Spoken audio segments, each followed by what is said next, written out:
It's like we special in certain places. We know our defense is special. Yeah. It's special. Like, they playmakers. They turn over the ball and they get it. Like when I say go out, this is me watching TV, watching the Browns play. All right, y'all, somebody make a play. Then they go make a play. Yeah. That's like, oh my goodness, man.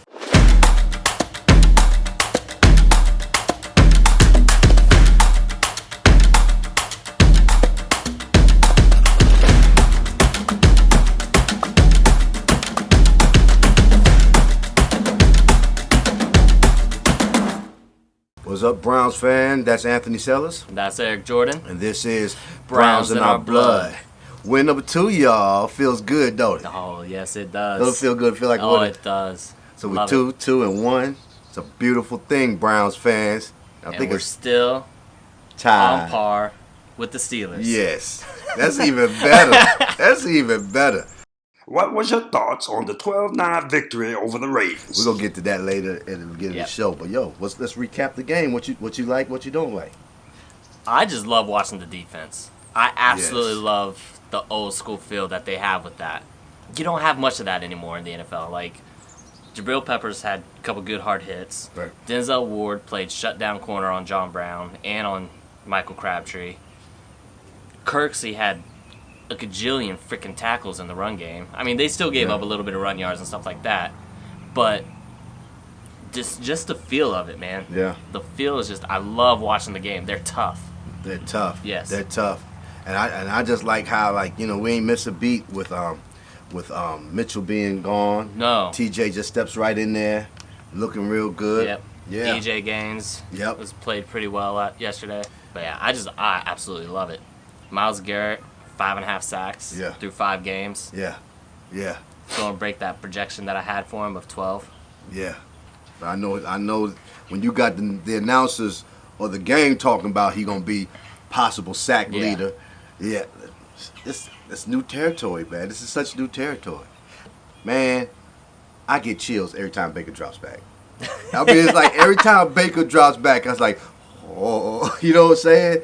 I'm not used to that. Well, I'm kind of used to it because I am going to do the W plug. I feel like that with Will Greer. You know, us watching the Mountaineers down here, number 6 in the country right now, Morgantown, West Virginia. Yes, we are.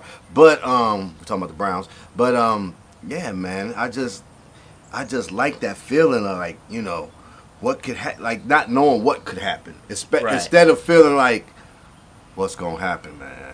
Yeah. How are we gonna mess this up? I don't feel like that no more. No, definitely not. Because, you got that 2-minute drive at the end of the first half. Right. He threw for 342 yards or something like that. Something crazy. Almost 350. Yeah. But, the drive at the end of the first half, that culminated in that touchdown pass to Higgins, which, by the way, he's starting to step up as long as that knee is not too bad. Right. He's going to be week to week. What I said last week about Rashad. You remember what I said last week? If you add on the catches that Willie's had after he replaced Rashard Higgins there late in the fourth or middle of fourth or whatever. Higgins could have had a 7-8 reception day. Yes.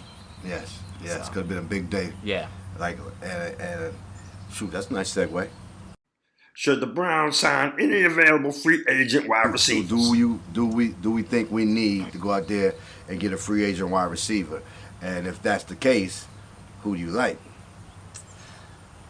With the injury only being minor, and they're saying he's week to week, I don't think we really need to go after anybody. Right. I think that's another way, they can actually get Duke involved more now. True. I like that. That's a perspective I didn't think of. Yeah, I don't think you need to. If it would have been a major injury, right, I think then maybe we could have gone after somebody. But when you look at that list, you already had Des Bryant in for a visit. You already have experience with Corey Coleman, who's on a list that we looked at, and Kenny Britt, and they were both failed experiments here already.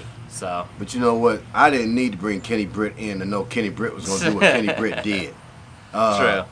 Felt like that was like something Forrest Gump would say. But I had too high expectations for Kenny Britt when he was here. I did. We know it. I'll eat crow. I'll eat crow on that. I don't care. I'll eat my shit on that. Man, I was looking at that free agent list too. No, I got that question from the all eyes on orange and brown and Facebook group. I saw them post that, and then that's when I sent you that. I was like, this would be a good one to talk about. And with Dez, I'm still like, even before the whole injury with Higgins, I'm like, if you can get Dez, go ahead, man. I think Baker would do good with a big body receiver, somebody who can really muscle that. You know what I'm saying? I think he'll work good with that. But it ain't no, don't go crazy trying to get him. Don't break the bank. If we can get him reasonably, like what we offered for him, I was cool with that. He ain't want it, move on. Yeah. But if, say, he changed his mind and wants to do that, I'm cool with that. I'm a big fan of Kendall Wright. I've always been a big fan of Kendall Wright. I've always just been waiting for him to break out in the league. I think he's a playmaker. He makes big catches. And Jerry, See, I feel like he's underperformed. Oh. I feel like he's underperformed. No, I just don't think he's found the right matchup. Jerry Maclin, I just think that's a pro. That's a pro that knows how to be a pro. He's good in the locker room. He really fell off too. Yeah, well, I mean, like out of nowhere, it seems like. Baltimore Ravens is the places where wide receivers go to fall off. It's the wide receiver graveyard. He fell off before there because no, Maclin, when he was at Kansas City with Reed, he was injury prone. He didn't live up to his potential in Kansas City. He did, not like he did in Philly, but I think he'd be a good fit for us. I think Malcolm Mitchell's a steal. See, I don't know too much about him. I worry about. Well, you know what? He kind of got me about that little children's book he came out with last year when they won the Super Bowl. He caught that big pass from the Super Bowl from Brady. Then the following year, or it was the year before, he had a big children's book, and they went. NFL did a big campaign push about it. Kind of got pulled on my heartstrings a little bit. Cling, and I got into it. But there's something about that kid I like, and I think he's a big player. I don't know why he's not on the team. Which kind of brings me like, why is that? Because if he's as good as something behind, something behind it. Because it's as good as I think he is, he would be on somebody's team. Yeah, But at the same time, I'm like you. No rush. No, I don't think if Higgins is week to week, we really don't need to go out there and we could probably just do next man up. I think Baker's the kind of quarterback to make players better. He's like a LeBron. He makes players around him better. And, not saying he's LeBron yet, because he might be as good. I mean, he really might be that good. He's doing this with just 3-4 games under his belt. What are he going to be like in 4 years? What is Baker Mayfield going to be like in 4 years? I'll tell you what, too. He dropped some dimes in some tight spots. Man. There was one to Carlos Hyde that it didn't get caught. It was in double coverage, but it was where only Hyde was going to catch it. Yeah. There was the big play to Rashard Higgins. On the left, out route, post route type thing, right, or corner out, right. That he just dropped. It was only Higgins was going to catch it, so he puts it in the right spot. And guys, you can't take that for granted in this league. You really can't. There's only a handful of quarterbacks who can put balls in places where you need to be. Pause. But for real, pause. But we got action. But we got one of those QBs who can do that. They can put that ball with velocity, with speed, make the quick decision. Yeah. Sam Darnold didn't look this bad. So Josh Rosen is not looking that bad. There's going to be a nice little quarterback crowd. Yeah. I thought they were all going to be flops. I really did. Is this the next wave to take over for that group that from 2003 to 2006?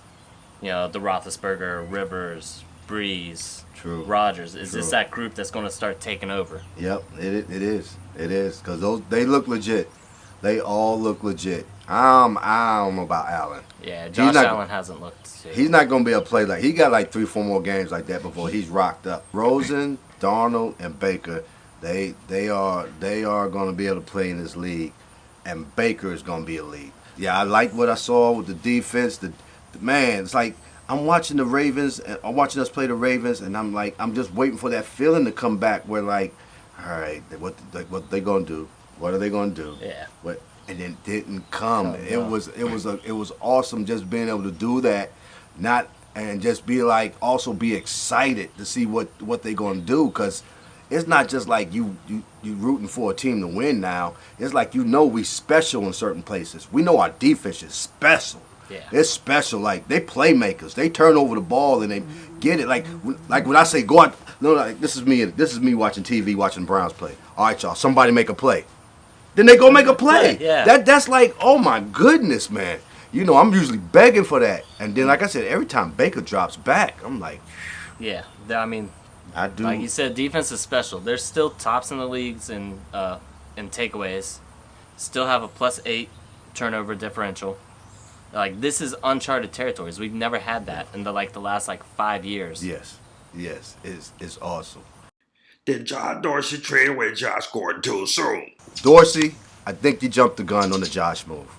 I'm with you though, because I think it's a good move for a young locker room. We have a young locker room. I think it's a good move.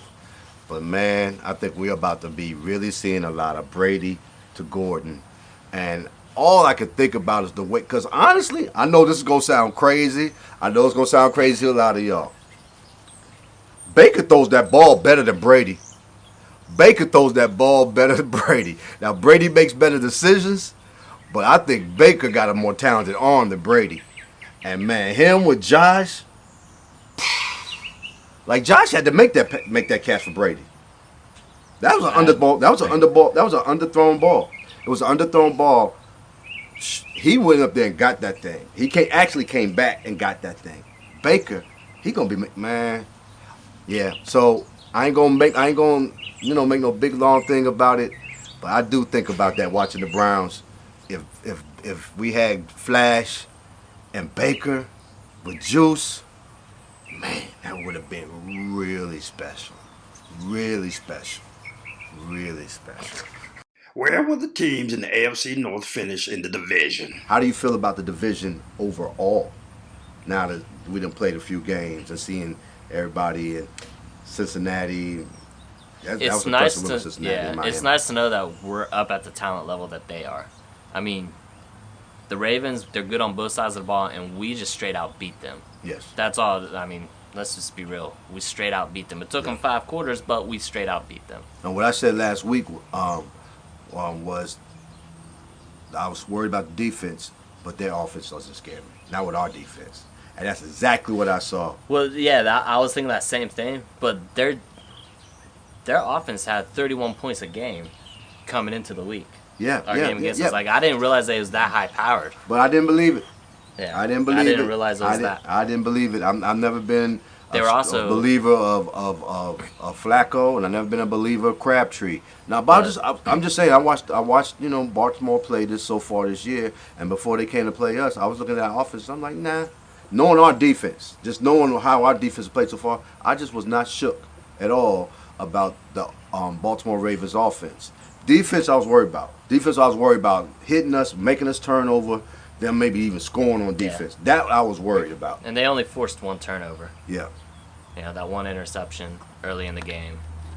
But after seeing how Baker played against a good defense like Baltimore, I see now defense aren't really an issue with us because he gets the ball out so quick. He gets the ball out so quick. He can make plays too. Yeah. So it's like, it's really gonna be Juice, and Juice is gonna battle the line with any DB. He's gonna be able to get open. I do think we need a little bit more talent at receiver to like really elite. But I think from where we at now, we fine. But I really wasn't scared of their offense. I was worried about their defense. Yeah. So overall, what I think about the division, I do think it's up there for grab. I think number 2 is up for grab. I can't speak on Cincinnati till I see how we play Cincinnati, because Cincinnati to me has always had a defense that I was like, they just need to wake up. The talent's there. I've always believed Cincinnati had. And they came back from down 17-0 yesterday. Yeah. To tie it up at least. I don't know what the outcome of the game was, but I know they came back. Joe Mixon, beast. AJ Green, beast. Cincinnati's real. I do think they're beatable, but I don't think we just can go in there and just do them. I think we're gonna beat Baltimore again. I think we can beat Pittsburgh. So who do you think's winning the division then? At this juncture, after what we've seen so far, who do you think's winning the division? I have to give it to the Bengals. I think Bengals win the division, but I think we're right there now, breathing down their neck. I think it's between us and the Bengals. I think the Bengals will win the division. I think Pittsburgh will bounce back, especially as long as Le'Veon comes back in Week 7 like they think. And I think they'll bounce back and get hot at the right time for the playoffs. Right. As long as they just got to float. I just want to see the Ravens be down at the bottom. Ravens and the Steelers. I want to see us in second place and Cincinnati in first. Actually, I want to see us in first place and Cincinnati in second, and Baltimore and the Steelers down there at the bottom. That's what I'm hoping for. Do we still have a kicker issue? So do we have kicker issues still? I think we have special teams issues. Like, not just kickers, special teams in general, all around. Yeah. Yeah. I'm not ready to give up on this kicker yet. Everybody can have a bad game, and then when he comes back in clutch and wins it, you win some points with me with that. So no, I don't think we have kicker issues. I think but yes, I do have one eye open. I'm watching him like this. I'm definitely watching him like that. But right now, that's our kicker, Greg Joseph. Good job. Way to win the game. What are your expectations for the games against the San Diego Chargers? We're undefeated at home. And the next game against San Diego at home. Yeah. What are your expectations? What do you want to see? What I want to see, this is a real test for our defense. If you can stop Melvin Gordon, Keenan Allen, Phillip Rivers, you're doing something. They are consistently good on offense. I'm a little worried about that. I ain't going front. But us being undefeated in Cleveland, the dog pound should be extra. With knowing that we can go that's something. You know, one win is turn things around. With 2-0-1 at home, that's something that I think our fans are going to really embrace. So the whole 12-man factor is going to be real in Cleveland, and it was already real when we were losing. So now, what can you go imagine? That's going to be something for San Diego. But I'll be honest with you, man, it's going to be tough. It's going to be tough. Because they have 3 good receivers, I think. Keenan Allen, Mike Williams. Tyrell Williams. Actually, 4 of them, because Travis Benjamin. Yeah, and old faithful Antonio Gates. Yeah, then you got, Antonio Gates, Melvin Gordon. It's going to be a good, like you said, good test. I think they're going to get 21 points on us, and I think that's good. I know y'all saying our defense is good as it is. I still think that's really good for the Chargers. I think we can definitely get 21 points on their defense. Oh, yeah. I think so, too. Their defense is a little weak this year. You know, because they don't have Bosa. No, they have Melvin Ingram, though. Who had an interception last week. Yeah. I will say, I would love to have a game where we're not within 3 points of it at the end. Yeah. We've gone 5 games, and they've ended at a combined total of 13 points. Right. In between. So I would love to have one where I don't want to say where we're blown out, but I would love to have one where we win by like 7 or 10 points. It would be nice. Yeah. You might be too young to remember when we were the Cardiac Kids. Well, I think it was the Cardiac Kids or something like that. Yeah. That was just right before my time. Yeah. We young, man. That's how it's going to be till we learn, man. Do you like daily fantasy football? Join our FanDuel League. So we got the FanDuel League up. I didn't play this week. I was at a family reunion. He didn't set his lineups early. Yeah, no. He don't believe in that. Nope, I don't. This boy played, though. And that guy. All right, so I finished 3rd in FanDuel this week. Oh, thanks. So I don't deserve this. No, he does not. It's still mine. Mischievous one. But an overall lead is still that guy. I don't know if I'm still in the lead, though. You are. Am I? Yeah. Uncle E's winning. Ow! I didn't hurt you. What do you think about Uncle E winning FanDuel? Ow. Yeah, Al was right. Yep, that's what it is. That's exactly how I feel. Yeah. Good job. You can join the league. Look at the camera. Okay. Link will be in the description. Yeah. Come on, join so we can have some people play some money, man. Yeah, we need 6 people. We got up to 4 2 weeks ago. Gary didn't jump in this week. He said he would play, and he didn't. Oh, I guess sent him the who link else and didn't everything. jump in this week? Talking about, I'm late to the party. Him? This guy? Yeah, this guy. I said it. Family, man. Ask Anthony why he didn't play this week. Was he scared, Aaliyah? No. I'm scared. You're scared. Oh, goodness. If you like Browns in our blood, make sure that you like the show, comment, and subscribe. MONSTALUNG Sound Vision on YouTube. Hit that bell for notifications. And what? And come to Okay. And make sure you leave comments because we love comments, even though I got trashed in the comments last week for not wearing Raiders gear, but it is what it is. Did they? They hit you? I didn't see that. Oh, yeah, he was not happy. He's like, you're not a true Raiders fan, and there was some not nice things said. Make sure you listen to my That's new funny. I song. kind of agree. You see, we always repping. Always. We always repping. Harley But you did get some props for your NWO shirt, though. I did. I saw that. I did get props for the NWO shirt. And then if you like listening to the show in podcast format, -podcastgroup.com. Every episode is on there, right? And make sure you listen to my new song. You have a new song? You got a new song. Boss in my body. Oh, Boss in My Body. That's your little song from pre-K. Boss in my body, I tell you what to do. I'm a trust like Julie. That's how I move. I'm a boss. He has it on video now, Leah. He's going to make something out of that. I like that. Say thanks. Thanks. All right, so until next time, Until next time. that's What? Anthony Sellers, That's Eric Jordan. That's Kellen Conley. and this is Aaliyah. And this is Browns in Our Blood. See y'all next week. Let's go, Brownies. Let's beat the Chargers. Tough one, Brownies? but we got it.